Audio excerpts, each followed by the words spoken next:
Welcome back to the class. In today's class, we are discussing Du Bois and the question of race.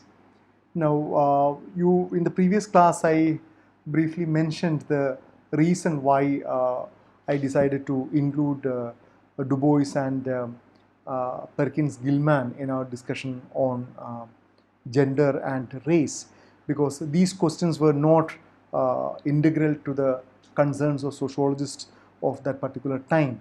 And when we critically looked at quite a lot of scholars, we argued that they either overlooked or they did not give sufficient, or they did not sufficiently and rigorously analyze the question of gender and race in their arguments.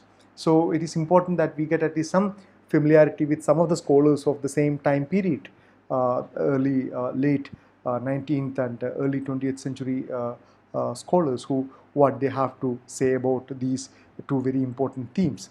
So in the previous class, we discussed about the early feminist Perkins Gilman, and in today's class, let us see what was the arguments of Du Bois and his contribution to the problematization of race. So he was an African American sociologist, W.E. B. Du Bois, 1868, and he passed away in 1963. Issues of race and cultural identity were his major, focus areas. He also addresses the relationship between economic and cultural power, a very important theme, especially quite a lot of very Marxian theme, which tries to make a connection between the influence of economic power and cultural power, the relation between economic and cultural relationship. And Du Bois formulated the idea of a black public sphere and its relationship to the African American culture. And this public sphere as a major theoretical argument comes much later, basically by Habermas. But he was able to talk about the relevance for a American black public sphere and its role in the genesis of an African American culture. Two very important books. One is this, The Philadelphia Negro and The Souls of Black Folk. These two books are really are very, very famous and very popular, which really tells us what are the central themes of Du Bois. The first ethnographic and statistical account of the black community in the US. Du Bois reconstructs modernity from the slave's point of view, drawing on images and ideas that are often outside the purview of theorists such as Marx, Durkheim, and Weber. So this is exactly what we have been saying. While these scholars and a host of others whom we discussed so far, they were clearly living at the peak of colonialism. They were living at the peak of debates about slavery and the need to do away with slavery, but they did not really deem it worthwhile to explain or to explore social phenomena from the point of view of a slave. Or for them, the racial difference was not the major central concern. And the very fact that all these people, Marx, Durkheim, Weber, and whomever we discussed so far, they were the white males. Okay, there's hardly any female sociologists, classical sociologists of our time, and they were all European males, and that played a very important role in shaping their areas of interest and shaping their blind spots. So race and gender were important blind spots for these people. He was the first African American to receive a PhD from Harvard University. You know how prestigious Harvard University is. But he faced racism in his entire life, never teaching in a white majority university. Du Bois eventually became disillusioned with the US and migrated to Ghana near the end of his life. Now, this is the tragedy of the whole story. A person who comes from such a difficult background, such a marginalized community, and he becomes the first PhD holder from the African American group from the prestigious Harvard University, but failed to secure a permanent job in the white majority university. And nobody would have told him directly that because that you are a black, we are not appointing him. Nobody would say that, rather they would enforce it. They would ensure that he is not selected. That's how power operates. That's how the dominance operates. That's how the hegemony operates. So he lived in an era where racial segregation and discrimination were legally sanctioned. And we know the stories of apartheid. We know that how in public transport seats were allotted for whites and blacks, how voting rights were not given to the blacks, how certain restaurants are earmarked only for the whites. So once there is a legal legitimacy for that, when there is a formal form of racism exists, it's very difficult for people from that particular community to thrive. So social Darwinism, and again a kind of an intellectual context, a kind of a role of the science in legitimizing this kind of a perception, was a misinterpretation of Darwin. And scholars like our Herbert Spencer really have contributed to that when he used this term struggle for existence and survival of the fittest. He was translating the Darwinian idea into that of a society, an extremely problematic one. So social Darwinism, that is the survival of the fittest, justified the privileges of white and the poor treatment of African American and other minorities. They would simply argue that if you have enough wherewithal, if you have enough resources within you, you will survive. Otherwise, you will perish. The whites are able to survive. We are able to dominate you because we are mentally equipped. We are culturally more progressive. We are physically stronger. We are educationally, forward. We are more intelligent than you. So and that is the law of the nature. We are there to survive, and if you lose out, you lose out. And much US social science was explicitly racist, drawing on dubious biology to scientifically demonstrate the alleged superiority of the Anglo-Saxon race. And we also know that sciences like physical anthropology that scientifically categorized people into different races by measuring their body parts, by talking about a nasal index, by talking about cephalic index, by talking about the texture or the structure of the lip, of the breast, of the hair. They categorized people into different groups with that implicit assumption that the Anglo-Saxon race or the Caucasoid, they are the most superior race. So Du Bois was influenced by Marx, Hegel, and the American pragmatist tradition. Like Marx, he sees that ownership of wealth often translates into social power. So he was a Marxist to a large extent because he argued that the white dominance is built up on the monopoly over their of their ownership of the wealth. And if you look at the America then, and if you look at the America now as well, you see this kind of a very disproportionate distribution of wealth among the whites and the blacks. And the blacks are predominantly represented in the poorer section. And that kind of a segregation, even the places where they live, are very clearly demarcated. And that was the situation even then. So in the Philadelphia Negro and in Souls of Black Folks, Du Bois often views immorality manifested in alcoholism, prostitution and crime among a large section of African American population as contributing to their problems and poverty. He traces this moral deficit to the legacy of slavery and racism.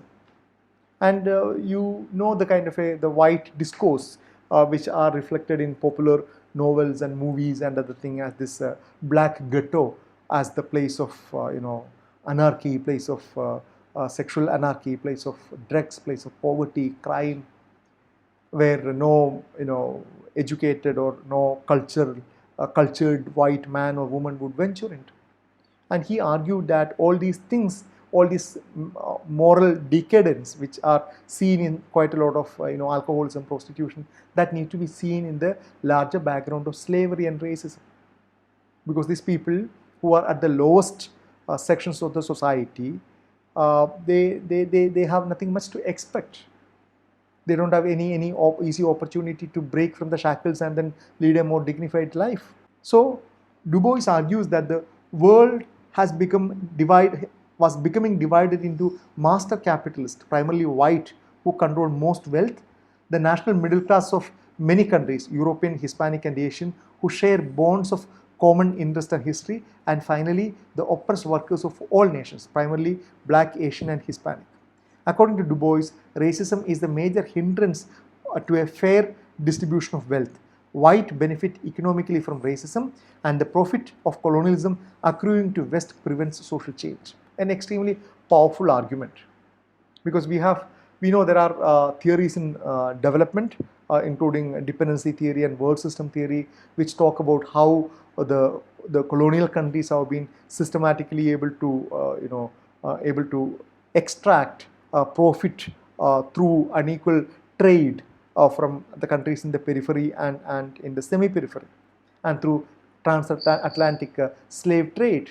But Du Bois argues that you can't only you can't only speak about that the beneficiaries are the European countries, but you need to look at what kind of people are getting benefited. And he's very clear that this entire enterprise of colonialism and the whole transatlantic slave trade primarily basically benefited only the white class. It only benefited the white class at the expense of the blacks.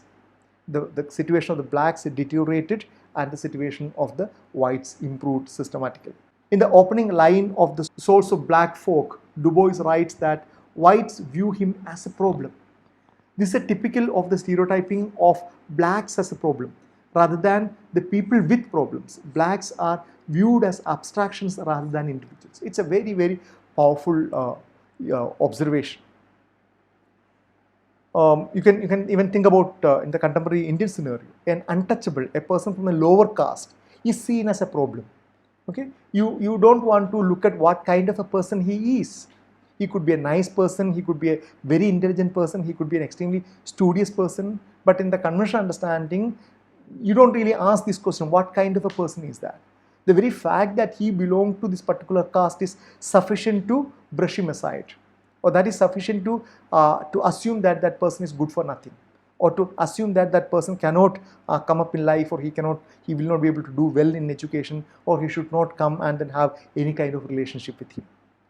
So in that sense, it becomes almost impossible for any lower caste person, or in the case of Du Bois, any black person to break free from that perception and to prove himself, how much ever different he is. Here, a person is evaluated not on the basis of his personal qualities.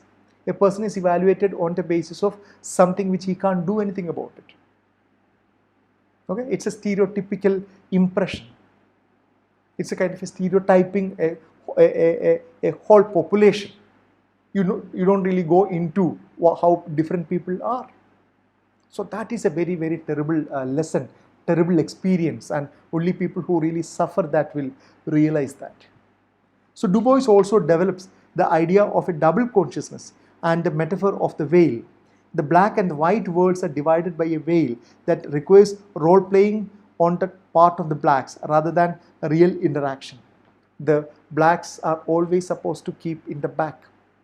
The blacks are always supposed to hide behind a veil, because legally it is sanctioned and popularly, culturally as well.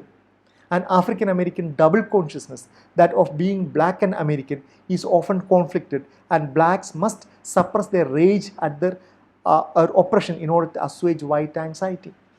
Okay, so the moment you question the white supremacy, you will be seen as questioning the integrity of America. Okay, so there is a kind of a double consciousness. You are supposed to work together with the white psyche in order to protect the American pride.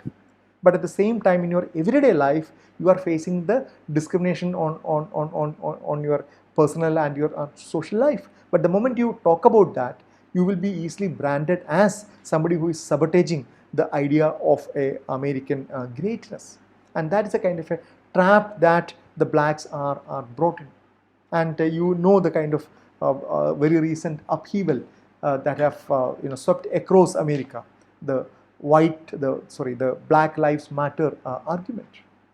And even after this many years, this many decades, America is being able to resolve the issue of black issue or issues of racism. So for Du Bois, The density of African Americans is not to be absorbed by the white majority.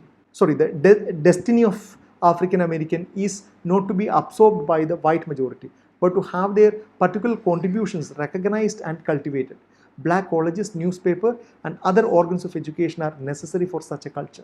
So he was very clear that the blacks are being able to make their own progress.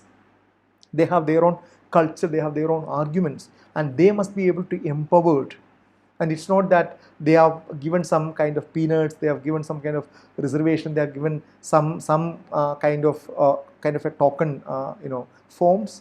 But he very strongly argued that the blacks have to take their destiny into their own hands, and they can't be at the mercy of the white. So the power of a dominant culture to repress difference is demonstrated in the taken for granted beliefs of whiteness. And he questions how this whiteness is constructed. Whiteness as equivalent to that of efficiency, whiteness as equivalent to beauty, whiteness as equivalent to naturalness, whiteness as equivalent to say orderliness, whiteness as equivalent to integrity. These are all kind of a cultural constructs that Du Bois very systematically demolishes and deconstructs. And Du Bois' analysis of whiteness has a contemporary resonance as it has become a popular topic in culture studies and critical race perspectives. So a host of new academic endeavors, especially from culture studies point of view or media studies point of view, try to understand how this whiteness was equated with all these positive qualities or positive traits, and thereby by implication, black represents all that is negative. Du Bois argues that more insidious form of prevention of democracy is the practice of benevolent guardianship of those ostensibly unable to act for themselves. Du Bois contends that African Americans and women have both been treated as weak-minded subjects by white men who supposedly knew better. But this is simply the old cry of privilege which must be abolished. The argument that, okay, we are talking for them, we are benevolent, they are not able to talk about themselves because they are educated, they are less intelligent, we are here to represent them. And this is an extremely problematic, dangerous trend that Du Bois identifies.